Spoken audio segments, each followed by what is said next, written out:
Welcome back. Now what I'm going to do is that I'm going to work on the pagination of the sales page. So remember in our project we have here the sales page. We have this sales, so we need first to convert this page. I'm going to rename this page. I'm going to say sales.php. We need to convert it into PHP. The second step is that we need to create a new file called get_sales.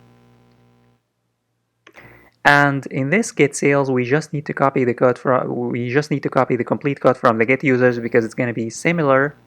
So I'm going to copy it, and let me here say get sales.php, and I'm going to paste it in the get sales.php. And now in the get sales.php, we need to change a few things. First, we need to change here the select all count as total sales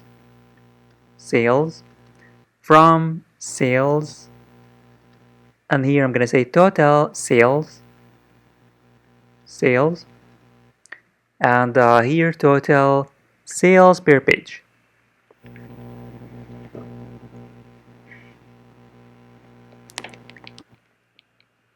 And then what I'm going to do is that I'm going to say total sales per page. Sales per page. And here we need to say total number of pages, and then total sales, and then here total sales. And then here select all from sales limit offset total sales per page, not users. And that's it. The last thing here is that we need to say sales is equal to statement 2 gets a result. And finally, we just need to click on file and then save all, and we are done with this file. Next, we need to open up the sales.php, and then in the sales.php, we need to remove all of the sales that we have here, the static sales. So we have I think we have, let me check in the front end now. Let me go to sales.php. So I'm gonna say sales.php. So in the sales.php we have only one record. So I'm not gonna delete anything because we already have one record.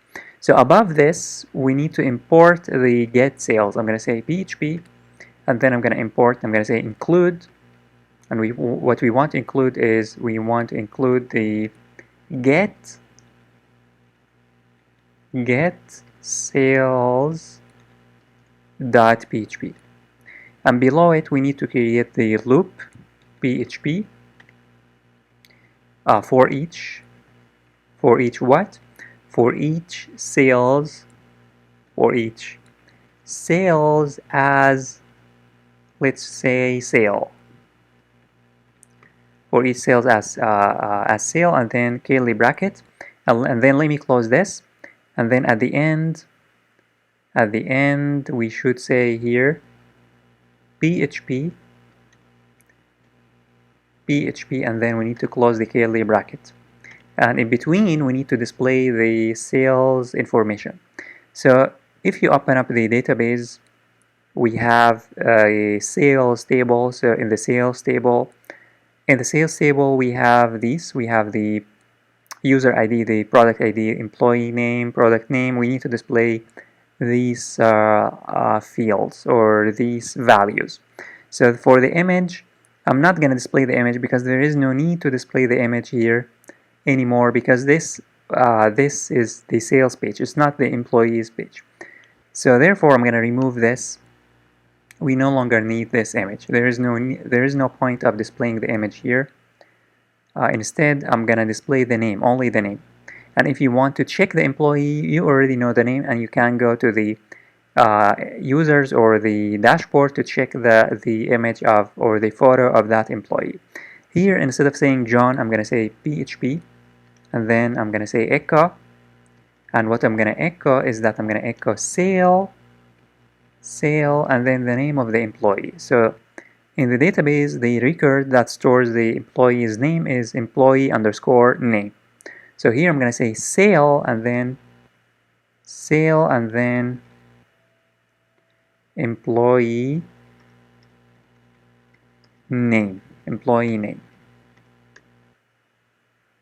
And we need I think this is the category. This is the second thing is not the second thing is not the category. The second thing is the product name.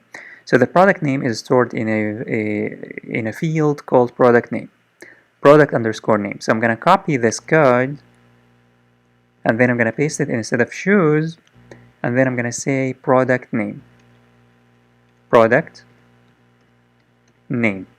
And then we have this number. This number represents I think the quantity. So this is the quantity, and then the price. So we have here the quantity. Let me here say, again, let me paste this code, and then I'm going to say quantity, and then here this number, I'm going to keep the dollar sign, and then beside the dollar sign, I'm going to say price, and then we need to display the price, and then we need to display the total. So the total is stored in this total. So I'm going to say here, I'm going to keep also the dollar sign, and then I'm going to say total, and we are good to go. The last thing is the date. The date is just date. And before we test, we need to get the pagination bar. So the pagination bar is stored in exists in the index and in the product. So I'm gonna get it. I'm gonna grab it from the index. So from the index we have it. I'm gonna get it. This page. This code. So I'm gonna copy this code, and then I'm gonna paste it in the sales. Where should we paste it? Again, we should add it below the table and above the section, above the closing tag of the section. So it must be here. It must be here. And that's it. Let me now click on File and then Save All. And now I'm gonna refresh. And as you can see, we will have only one record because we have only one sale here. We have one record. So let me insert a couple of records. So we have here the ID. The ID should always be nothing because the ID will be determined by the database. The user ID, you need to check the employee ID before you insert the user ID. So I'm going to say 1 because I only know one employee, which is the first employee. And then the product ID, you also need to check the product ID from the product table. So we have product number 1, we have 2, I think we have 5 products. So we have 1, 2, 3, 4, 5. The employee name, I'm gonna say John, and then the product name, let me say bag, and let me here say quantity, I'm gonna say 8, and then I'm gonna say price 100, and the total is 800 obviously, and the date, let me select any date. You can select any date you want. Here let me select a random date. So I'm gonna select here a random date. Let me select this date, for example, and then let me click on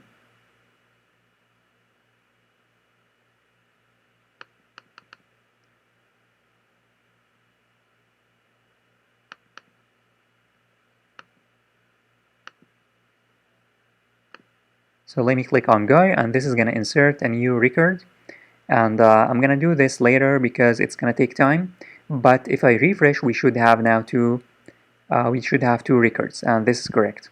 And we cannot, as you can see here, we cannot go to the next page because these are the only records that we have. So you need to fill your product with your table with sales, because this is gonna, the second page is gonna create an error if you click on it, because we don't have so many sales. So you need to insert many sales, and I'm gonna be doing on this later. And that's it. Now we can add as many records as we want, and there will be no problem because we have the pagination, which is going to take care of this issue in case we have so many records.